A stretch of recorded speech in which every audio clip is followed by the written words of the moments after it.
신약성경 171페이지 요한복음 14장 6절 우리 함께 읽겠습니다. 시작.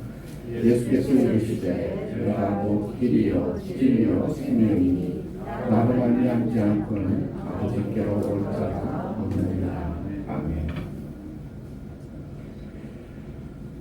지난주 우리는 하나님의 나라의 처음과 마지막으로 묘사되신 예수 그리스도의 모퉁이의 머릿돌에 대해 살펴보았습니다. 우리의 인생과 생명은 그리스도로 말미암았고 또한 그리스도께로 돌아가는 여정 속에 있습니다. 그리고 우리는 그 여정 가운데 하나님께서 우리 마음 안에 주신 영혼이 삶이라는 작용을 통하여 뿌리를 잘 내리고 자라게 하는 엄숙한 사명을 받고 살아가고 있습니다. 우리는 그 영혼의 성장과 열매를 가지고 다시 그리스도 앞에 돌아가 우리의 삶의 모든 평가를 받게 될 것입니다. 오늘은 예수께서 스스로 우리를 죄와 악으로부터 구원하시는 메시아 되심을 제자들에게 말씀하고 계십니다. 그 가운데 가장 중요한 말씀 중에 하나이며 계시 중에 계시며 비밀 중에 비밀인 예수 그리스도 자기 자신을 소개하고 드러내시고 있는 장면이기도 합니다. 세상의 그 어느 누구도 내가 곧 길이요 내가 곧 진리요 내가 곧 생명이라고 말한 사람이 없었습니다. 그러면 오늘 이건 말씀 속에서 내가 곧 길이요 진리요 생명이라는 이 참된 참뜻을 오늘 우리가 함께 살펴보고자 합니다. 19세기 프랑스 파리는 유럽의 수도였습니다. 그렇기에 자신들의 신분 상승과 개인의 야망과 성공을 꿈꾸는 유럽인들과 세계 곳곳에 모든 군상들이 파리로 몰려들었습니다. 그리고 거기에는 19세기 유럽을 대표하는 작가 오노레 드 발자크도 함께 있었습니다. 오늘날 발자크는 프랑스 사실주의 문학의 아버지라고 불립니다. 그는 나폴레옹 시대를 거쳐 왕정, 독고, 7월 혁명 등 19세기 격동의 시대를 살면서 왕족과 귀족이 아닌 유럽의 근대 도시 사회와 중산층의 모습을 사실적이고 깊이 있게 다루는 작가였습니다. 발자크는 그 당시 유행하던 낭만주의와 이상주의 사이에서 그 어느 곳에도 빠지지 않고 인간의 본성 그대로를 관찰하고 묘사함으로 낭만주의와 사실주의를 분리했다라는 평가까지 받고 있는 위대한 인물입니다. 독일 경제학자이자 사회주의 철학가이며 우리가 익히 알고 있는 칼 마르크스의 후원자이자 동료였던 프리드리히 엥겔스는 이렇게 말했습니다. 전문 역사가 경제학자, 통계학자에게서 배운 것보다 발자크의 소설에서 배운 게 더 많다라고 말을 했습니다.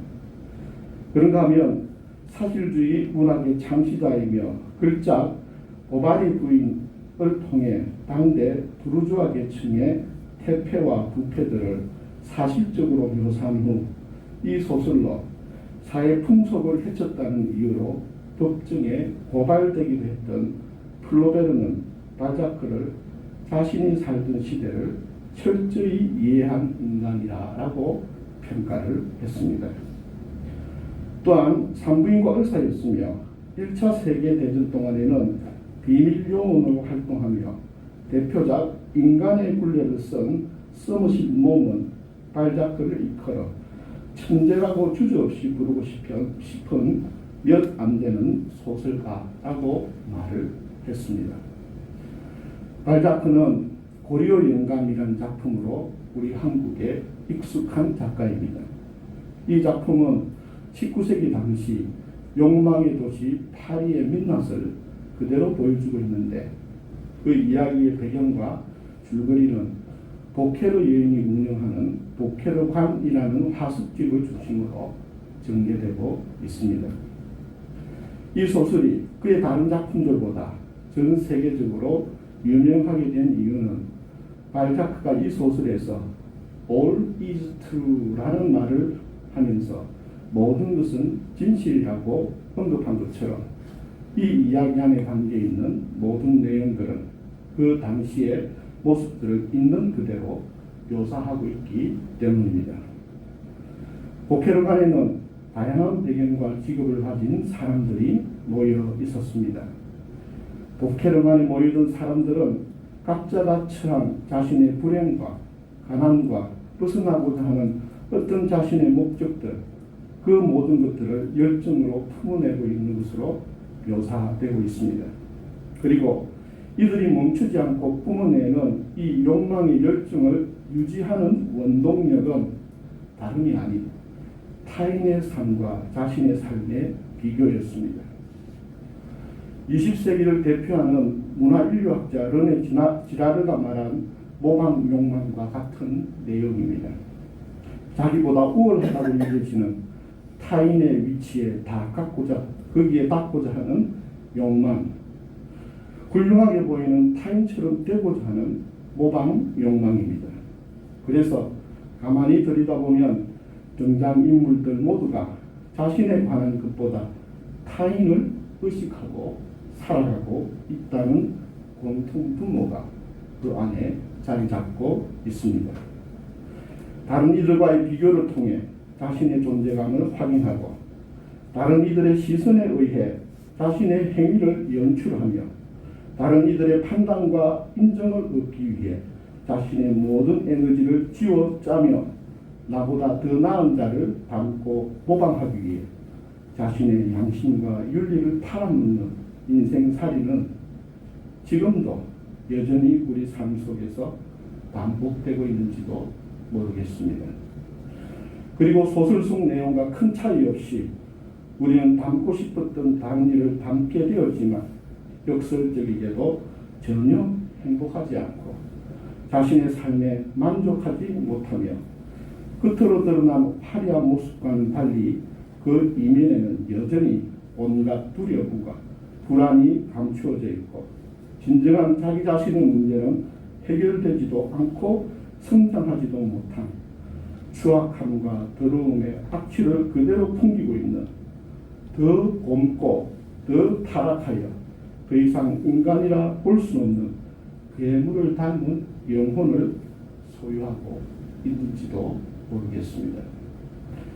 과연 우리는 진정으로 우리의 죄와 불안과 근심과 수치심과 죄책감에서 건져주고 우리를 온전한 행복으로 구원해주는 길과 진리와 생명은 어디에서 찾을 수 있겠습니까? 분명한 것은 성경뿐만이 아니라 모든 고전들과 경전들이 말씀하고 있듯이 구원의 그 길과 진리와 생명은 우리 외부 바깥의 환경과 조건의 변화에 있지 않다고 모두가 가르쳐주고 있습니다. 우리나라 19세기 최고의 학자이며 조선 최고의 브레인이었던 정약용은 18년의 귀양살이에서 돌아온 뒤 4년 만에 나이 60을 맞게 됩니다. 그리고 60번째 생일날 자신의 무덤에 넣을 자찬 묘지명이라는 제목으로 자신의 한 갑자의 삶을 이렇게 회고하고 정리합니다. 내 나이 60, 한 갑자를 다시 만날 시간을 견뎠다. 나의 삶은 모두 거침에 대한 뉘우침으로 지낸 세월이었다. 이제 지난 날을 거두어 정리하고 다시 시작하고자 한다. 이제부터 빈틈없이 나를 닦고 실천하고 내 본분을 돌아보면서 내게 주어진 삶을 다시 나아가고자 한다. 라고 자신의 묘지에 붙일 내용을 적었습니다. 예순이 된 정약용은 자신의 젊은 시절 외적인 것들에 매달려온 삶을 반성하며 수신, 즉 자신의 몸을 다시 세우고자 다짐합니다. 다산 정약용은 수신은 그동안 잊고 있었고 잃어버렸던 자기 자신을 의미합니다. 그래서 다산은 수신을 자기 자신을 찾아 단단히 몸에 새기는 공부라고 설명을 합니다. 정약용은 자신의 큰형 정약현이 당호를 수오제라고 짓자 그 느낀 바를 형에게 편지하면서 수오에 대해 이렇게 소감을 밝힙니다. 나라는 것은 그 성품이 달아나기를 잘해 드나들음에 일정한 법칙이 없다. 아주 친밀하게 붙어 있어서 배반하지 못할 것 같으나 잠시라도 살피지 않으면 어느 곳이든 가지 않는 곳이 없다. 이익으로 유도하면 떠나가고 위험과 죄화가 겁을 주어도 떠나가며 새까만 눈썹에 흰 이를 가진 미인의 요염한 모습만 보아도 떠나간다. 그런데 한 번 가면 돌아올 줄 몰라 붙들어 만류할 수가 없다. 세상에서 나보다 더 잃어버리기 쉬운 것이 없다. 어찌 실과 끈으로 매고 빗장과 자물쇠로 잠가서 나를 지키지 않겠는가? 라고 말을 하였습니다. 과연 수호라는 말은 스스로 자기를 지킨다라는 뜻입니다.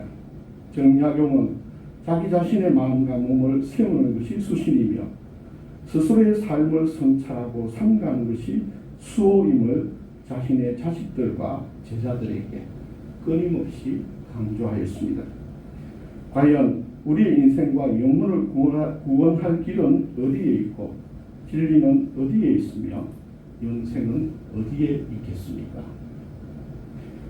발자크는 자신을 잃어버린 것을 넘어 타인에게 자기 자신의 모두를 잡아먹힌 타인에 의한 타인처럼 되고자 하는 모방과 욕망의 군상들과 그 결과들에 대해 폭렬하게 지적하였습니다. 그리고 정약용은 나의 60이 되어 자기 자신을 다시 찾고 세우는 수신, 즉 스스로를 다시 세우고자 찾고자 반성하고 다짐하였습니다. 예수 그리스도께서는 제자들에게 자신이 바로 온 세상 인류와 모든 만물들이 고대하는 메시아이심을 밝히시면서 내가 곧 길이요 진리요 생명이다 라고 선포하십니다. 그리고 기독교 역사는 그리스도의 이 말씀을 신적인 타자로의 예수로만 해석을 해오면서 사실은 예수 그리스도는 우리와 결이 다른 신으로서 신적 능력으로만 이해해온 오해의 역사도 있습니다. 그러나 예수님은 또한 우리가 익히 알고 있듯이 우리와 완벽히 동일한 인간으로서 내가 곧 길이요 진리요 생명이라고 말씀하신 것이기도 합니다. 이 말씀은 철저하게 유한하고 부족하고 결핍된 우리 인간 자신이지만 그럼에도 우리의 육체 안에 심겨진 하나님의 형상으로서 우리 영혼인 우리 자신 안에 길과 진리와 생명이 담겨 있음을 강조하신 것이기도 합니다. 그리스도의 영이신 성령은 우리 영혼과 함께 계십니다. 예수 그리스도의 영을 받은 자, 예수 그리스도의 복음을 마음속 영으로 영접한 자는 이제 욕망의 노예, 모방의 노예, 타인들의 평판과 시선의 노예, 이 세상에서 성공한 타자의 삶을 흉내내는 것이 아니라 하나님 아버지께서 나를 보내신 그 목적을 이루는 진정한 자기 자신의 삶, 자기의 십자가를 완수하는 그리스도인된 삶을 살아야 할 것입니다. 그리스도의 영이신 성령은 우리 영혼과 함께 계십니다. 예수 그리스도의 영을 받은 자, 예수 그리스도의 복음을 마음속으로 영접한 자, 이 모든 것들은 이 모든 것에 하나님의 진리가 있음을 기억해야 할 것입니다. 모든 길과 모든 진리와 모든 생명은 우리 밖에 있는 것이 아니라 우리 자신 안에 있다는 사실입니다. 아무도 빼앗아갈 수 없는 가장 귀한 그 보물은 바로 우리 안에 감추어져 있었습니다. 이것이 바로 우리를 향한 하나님의 사랑과 지혜와 은혜입니다.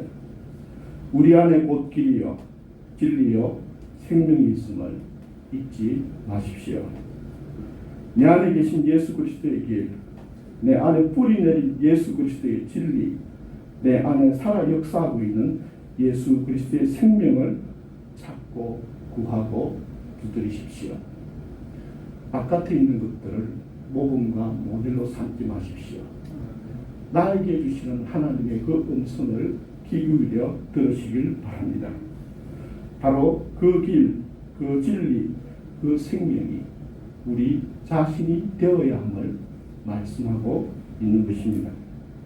타락한 사탄처럼 하나님 주신 능력과 은혜로 스스로 하나님처럼 되려거나 하나님의 능력을 통해 예수 그리스도를 흉내내는 것이 아니라 내 안에서 말씀하고 역사하고 계시는 성령의 감동과 진리의 말씀을 따라 이 땅 위의 삶을 살아내는 그리스도인이 되기를 주님의 이름으로 축복합니다. 길은 바깥이나 다른 사람이나 성공한 사람에게 있지 않습니다. 진리도 다른 외부에 있지 않습니다. 나의 생명도 다른 사람들처럼 사는 것에 있지 않습니다. 다른 사람이나 외부의 무엇에서 행복이나 진리나 영생을 구하지 마십시오. 우리 자신, 우리의 내면 속에 주신 하나님의 음성에 귀를 기울이십시오. 길은 내 안에 있습니다. 진리도 내 안에 있습니다. 생명도 내 안에 있습니다. 우리가 육신과 욕망만 살아있는 존재가 아니라 내 안에 나의 삶에 영혼이 살아있는 자가 되시기를 주님의 이름으로 축복합니다. 하나님은 우리 안에 말씀하고 계시고 우리와 함께하고 계십니다. 다 함께 기도드리겠습니다.